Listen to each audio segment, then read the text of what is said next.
Hi, my name is Cassidy Blackford, and I have done my case on the coronavirus. And my pitch is related to the fact that different governors have approached the coronavirus very differently. And so I decided, especially living in Iowa permanently, our governor was very relaxed and wanted to reopen the state as quickly as possible, didn't want to close the state down as much. And the Kentucky governor, when I'm here for school, he has definitely had more strict policies, and he's requiring people to wear face masks. He closed more things, and it's taking longer to reopen. And so due to this, I was able to navigate my way through and come up with some questions related to the variations in the different state and how unemployment rates are affected, along with the amount of testing. So today I'm going to answer the questions. Does Iowa have significantly higher cases than Kentucky due to the lack of closing down the state? How are states being affected due to rates of unemployment, especially Iowa and Kentucky?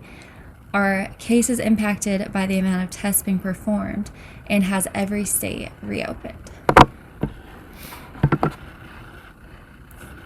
So the first map that I created was a map of the United States, just to start off, to be able to show how many total cases are in each state. And so this map allows you to look and be able to know that the darker colored states like Florida and Texas are having a lot more cases than some of the other states. And so by creating a map, we can look and see that North Dakota only has 1,086 cases. So my main focus right now is Kentucky and Iowa. So Kentucky had 4,948 cases, and Iowa has had 7,307 cases up until April 30th. And so this map's very interactive, and people can choose which state they want to look at to be able to determine how many cases have been positive for COVID in their state. So from there, I decided to create a graph of Iowa and Kentucky's cases. So knowing that the requirements that the governors were giving were so different, this map is showing if the cases were significantly different.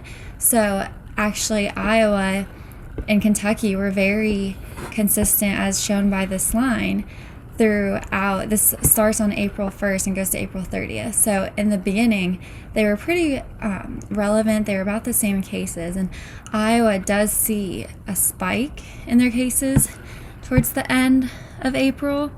But so this is April 24th, and you can see that cases are really starting to rise up. However, they actually still were pretty similar. So orange represents the Kentucky line, and Iowa represents the blue line.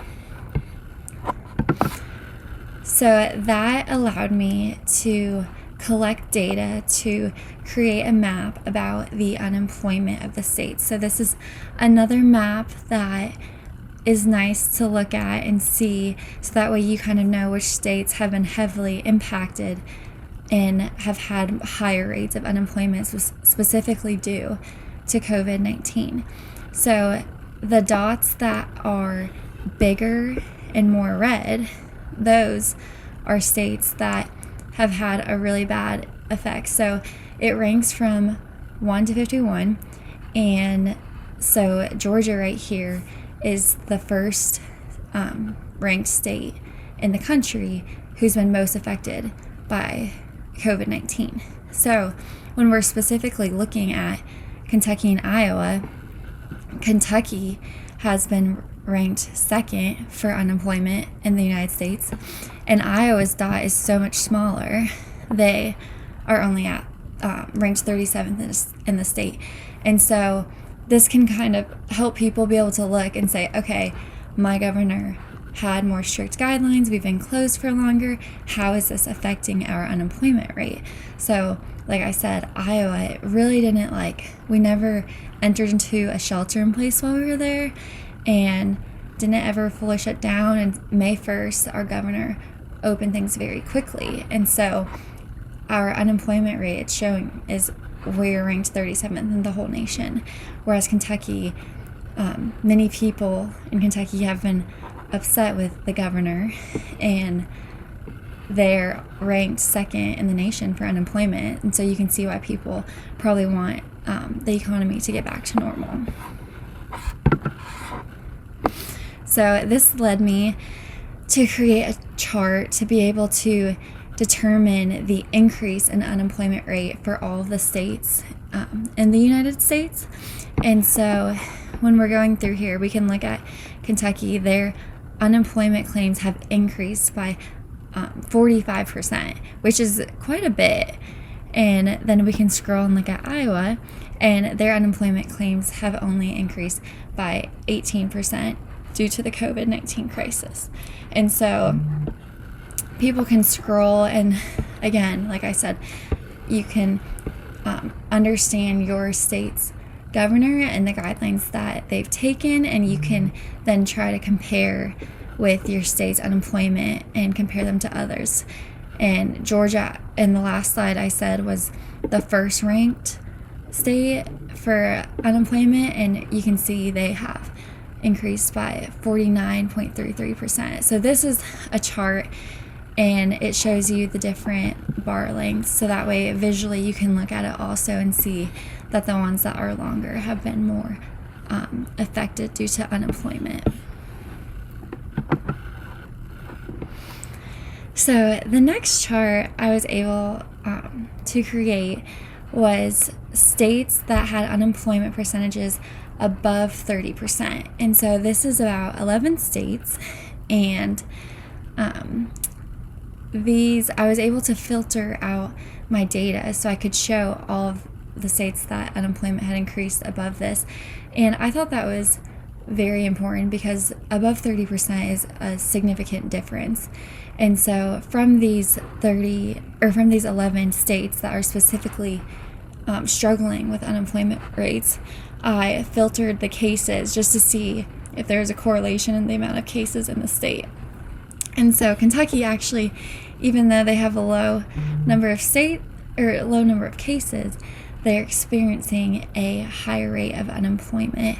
And there's other states like Georgia, they have had worse cases, and you can see that they're darker. And so there have been states that also have high cases, and they are also very much struggling with unemployment. But there's states with very low cases, and they're high for unemployment as well. And so then this led me to create a separate chart for all the states that have unemployment that's below 20%. And so there's a lot more states, and interesting enough, it seems like there were more states and there's a bigger variety of the amount of smaller cases and bigger cases. And again, this is shown by the color. The darker the color, the more cases that they're diagnosed with. But I thought it was interesting that you would probably think states like California with a lot of cases, and New York with a lot of cases, and New Jersey, you would expect that their unemployment rates would be rocketing because they have so many cases, and that's just really not the case. So again, it's totally it's not fully related to the amount of cases your state has on whether unemployment rates are rising. So then this led me to question whether cases were increasing just because of more testing being done. So I was doing a new testing program called Test Iowa, and there's 2 other states in the nation that are actually doing it. And basically you receive an email every single week, and you're supposed to fill out your information and be able to see if you qualify for COVID-19 testing. So just because I'm not showing any symptoms of COVID, there's a chance if I'm working in an environment or if I have immediately been by someone impacted, that they're automatically going to test me. Whereas before, and in a lot of other states, you have to meet certain criteria to even get tested. And so I was wondering, since we're a smaller state, if our cases were starting to rise solely due to the fact that we were testing more, and people probably have COVID-19 and are carrying it who don't actually realize because they're not experiencing the full symptoms. And so I created this chart, and the bar chart for the orange bars are able to show the total amount of people in that state who have actually been tested. And then the blue line graph that I added to it will show that the amount of cases that have been positive for COVID-19. So as you can see, as we're going through the graph, almost always like the trend of this blue line is going with the same graphs. And it may not peak as high as it is here in New York, but it's the trend of cases is definitely very much influenced by the amount of people who have been tested. So depending on the approach that your governor is taking on how they're going to test and how much testing they're going to do, it's going to alter numbers. And so I thought that was something that's very important for people to look at and understand. And so Utah is also participating in the same type of like test Iowa, but it's for Utah. And so I looked also at Iowa. So Iowa has actually tested over 1 million people, and the amount positive, or the amount of cases here says 88,000.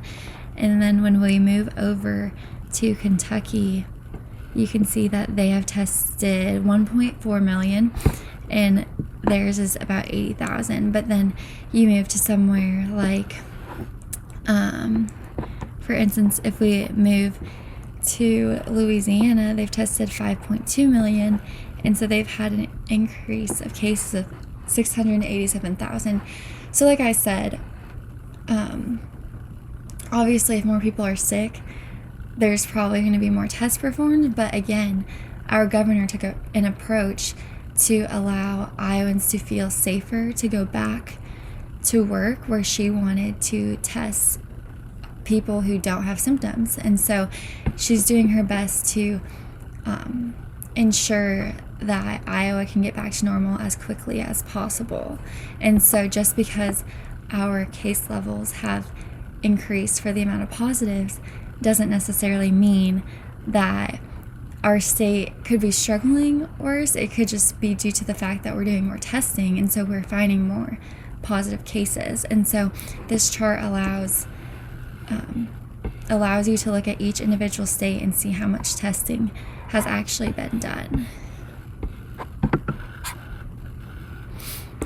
So then I was also wondering, because we're in such a fluid situation, not every governor is allowing for states to reopen. And you hear on the news about how people are protesting because they're upset that their governor isn't reopening their state. And so I've created this chart, and the big circles are yes, the state is easing social distancing guidelines, and the smaller dots are no, like they haven't begun to do that. And so actually, when we look, Iowa, we have been able to ease our social distancing requirements, and Kentucky has also. But like I explained in my pitch paper, it's at a very much slower rate than Iowa is, but they're still easing the guidelines, whereas states like Massachusetts and Louisiana and Illinois, there hasn't really been progress for social distancing and for the state to reopen. So this is the dashboard I have created overall, and this shows it shows all of the charts that I've already explained to you, except for the two that show the top 30% of unemployment, and then the states below 20%. However, you can still look and click on, okay, this is Kentucky, and I'm going to click on that, and I can see that their unemployment rate is 45% right now. And I can click on Iowa, I see that they're ranked 37th for unemployment, and when I click on them, I can look and see that their unemployment rate is 18%. And then I can also come over here and see which states have been reopening. And then when I look at the cases by state, I can click on here and see the amount of cases Iowa has, and then also look and see the amount of people who have been tested. And my graph here also is altered along with it. And so the main point of my project is I want to offer a dashboard that people can look at and they can understand their governor and the restrictions they've put in place and how they've handled the coronavirus, because this is a pandemic and we haven't seen a situation like this before, and every governor is doing things much differently. And so this gives people information to say, okay, my state is ranked 5th in the United States for unemployment rates, and our cases might be low, but we're struggling because we've had stricter guidelines. And so that way people can make their own analysis on how their state is actually doing, and be able to correlate kind of the amount of cases in there, the amount of testing being done, the easing of social distancing requirements, and then the increase in unemployment. So these were the references I used, and the first one was the Global COVID-19 Starter Workbook, and it uses Johns Hopkins University coronavirus data stream that combines WHO and CDC data, and it's updated daily. So this is what I used to create the charts for the amount of people who were being tested and the map of the individual states, highlighting the darker colors had more cases of positive COVID, and this is how I created maps like those. And then the next piece of data that I implemented was Wallet Hub, and this had the states with the biggest increases in unemployment and detailed information data. So this information is how I created the map to be able to show the states that ranked the highest affected due to unemployment based completely because of COVID. And then I was also able to create the graph about the increases in unemployment due to COVID throughout this time, and you could scroll and see every state and be able to better understand that. And then lastly, I used kff.org for the state data and policy actions to address coronavirus, and this is how I made the very simple chart to be able to look at and say, okay, yes, this state is easing social distancing guidelines and they are starting to take action, and no, this state really hasn't done anything to make much progress. So that is my presentation. And again, I hope this dashboard can help you decide how your state is doing, how your governor has responded to COVID-19. And I hope that it allows you to better analyze and understand the effects that your governor's decisions have made. Thank you.